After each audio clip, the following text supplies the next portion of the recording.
So because news has been flying so fast, you may have missed an event in November that in retrospect may turn out to be of truly historic importance.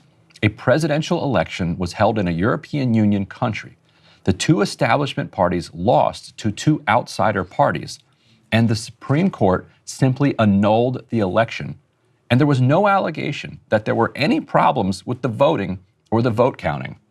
So we have a news story up at Dropsite by Alexander Zajac that takes a deep dive into what happened. It's a wild story and worth a full read. But the short version is that on November 24th, Romanian voters delivered an unexpected victory to a right-wing populist named Călin Gorgescu, and in the opening round of the country's presidential election. So always considered a long shot, Gorgescu had been polling in the single digits just weeks before surging to claim first place with 23% of the vote moving on to the runoff. The result shocked Romania's two dominant parties, who found themselves on the sidelines as Gorgescu campaigned for the runoff against another anti-establishment candidate who came in second place, Elena Lasconi of the reformist Save Romania party. Now, 5 days later, a news outlet called Context elevated claims that the election had been swung by the Kremlin through a social media campaign. On November 29th, the outlet published a report that included a summary of an analysis it conducted using software from a Ukrainian firm that for the last several years had NATO and EU and others as clients. Now, for the past several years, Context has participated in a region-wide NGO project to investigate the, quote, pro-Kremlin conspiracy and alt-right disinformation ecosystem in Central and Eastern Europe, unquote. The participating groups often have similar funding streams and various Western institutional connections. In the case of Context, its budget is overwhelmingly covered by funding from the State Department-funded National Endowment for Democracy and the Organized Crime and Corruption Reporting Project, a global reporting network that we recently reported over at Dropsite is heavily funded by the U.S. government. So Context's executive director spent 20 years working in the press office of the U.S. Embassy in Bucharest. Now, on December 4th, 4 days before the deciding round was supposed to take place, Romania's Supreme Defense Council released a small batch of heavily redacted documents from the country's Foreign Intelligence Service. The documents outlined allegations of a Kremlin-backed social media campaign that supported Gorgescu in violation of national election laws. Quote, data were obtained, the accompanying government statement read, quote, revealing an aggressive promotion campaign that exploited the algorithms of some social media platforms to increase the popularity of Călin Gorgescu at an accelerated pace, unquote. Within hours, the U.S. State Department expressed its, quote, concern over the allegations. 2 days later, on December 6th, Romania's Constitutional Court unanimously ruled the November 24th vote was invalid. Quote, the entire electoral process for electing the president of Romania is annulled, the court announced, citing government claims of irregularities on social media. Now, a week and a half ago, the court finally announced a new date of May 4th for a new election. Radio Free Europe and Radio Free Europe/Radio Liberty, which is funded by the U.S., reported Romania had become the latest victim of a, quote, aggressive hybrid war waged by the Kremlin. 4 U.S. senators issued a statement condemning, quote, Vladimir Putin's manipulation of Chinese Communist Party-controlled TikTok to undermine Romania's democratic process. So it wasn't just Russia, now it's Russia and China. The State Department, though, seemed fine with the election cancellation, saying in a statement, quote, we note the Romanian Constitutional Court's decision today, unquote, and expressed, quote, confidence in Romania's democratic institutions and processes, including investigations into foreign malign influence. Okay, so that's the case they laid out. The whodunit is so fun, and I don't even want to spoil it for readers, but I'm going to because this is a newscast. I'm going to tell you how this ended. It was not the Kremlin. It was not Chairman Xi. What happened was the PNL, which is one of the establishment parties, did that thing where you go and support a fringe candidate to try to draw votes away from your opponent. Both major parties in the US do this. The Democrats love to boost libertarians. Little Reid Hoffman in Senate seats. Reid Hoffman likes to do it. And Republicans are the most aggressive advocates for Green Party ballot access all the time. So what happened here, imagine the scenario, is that basically both the Democrats and the Republicans lost, and the Greens and the Libertarians went to the second round, accidentally boosted by these moronic establishment parties.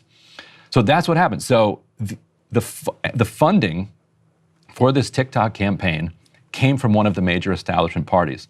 And what's wild, and Alex goes into this in the article, is that when they originally put out that batch of documents showing that this whole thing happened, the name of the consulting firm that had run this entire operation was redacted. So in other words, Romania knew the name. And not only did Romania know it, the US knew it. The name of the consulting firm that ran it was redacted. We now know the identity of that consulting firm, and it is a consulting firm that works almost only with this one establishment Romanian party.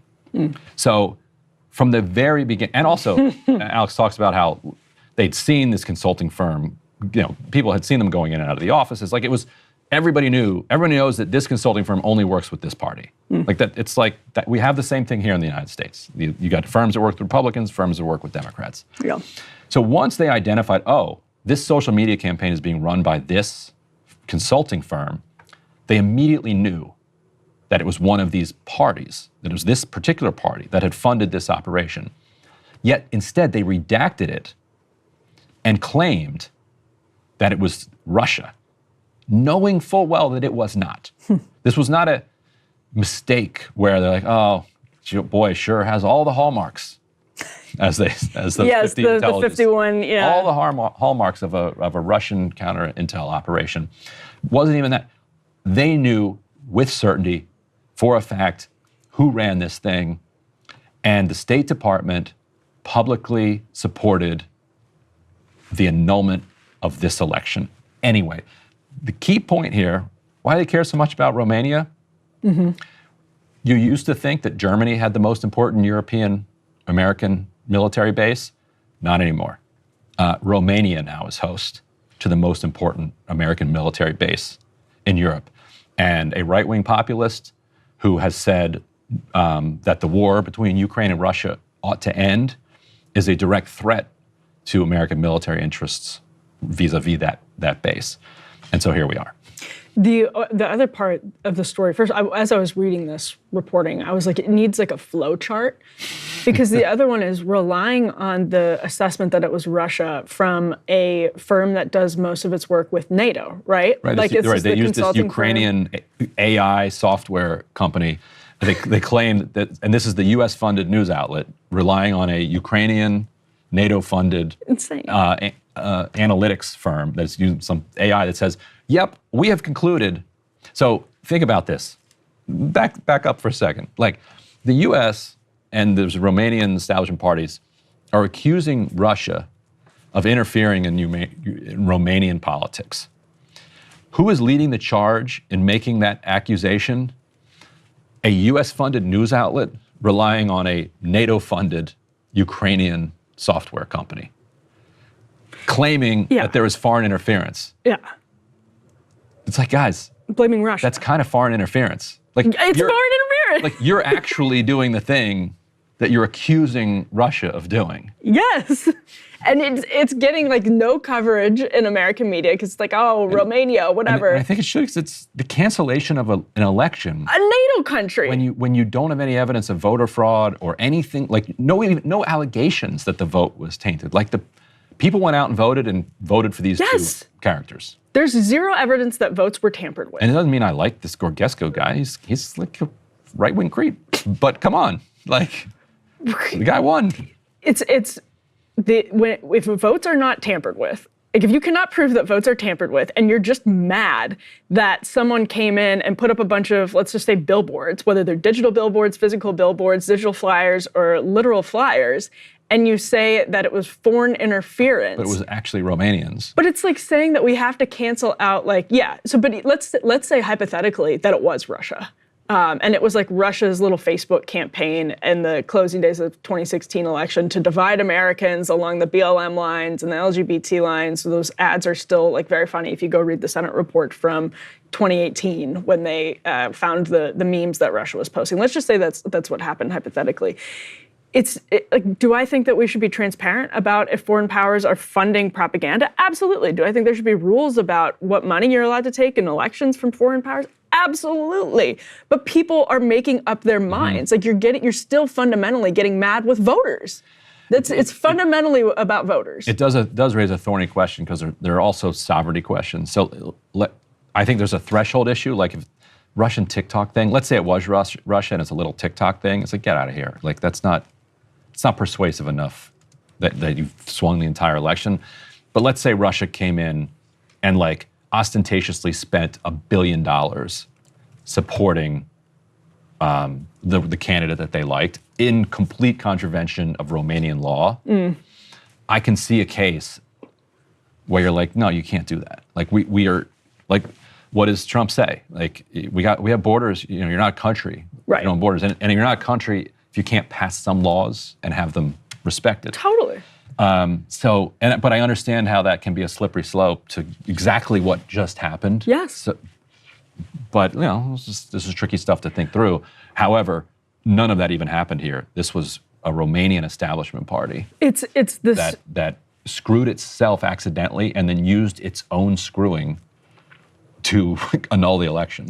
Yeah, I mean, it feels like we're in the vibe shift moment now, but this is what you're going to see attacking the populist left and populist right long term as a major theme. It's going to be technocratic elites using the powers of, or abusing, exploiting the powers of technology, which completely shrinks the globe, to undermine people. So saying that we couldn't control TikTok. We couldn't control the messaging on TikTok. So elections canceled, like, sorry, because everything is now so consolidated and centralized that you can look at a campaign, an alleged campaign on social media and say that it totally upended the election, invalidated the election, and you can do that from your perch in the technocracy. So this is a taste of what's to come, but it's a significant taste of what's to come because it screwed up the Romanian election. NATO country, EU country, and we were involved, shamefully involved. Hey, if you liked that video, don't forget to hit the like button and subscribe to Breaking Points. If you want to see the rest of Counterpoints, go to breakingpoints.com to become a premium member and get the full uncut show every morning in your inbox and on Spotify.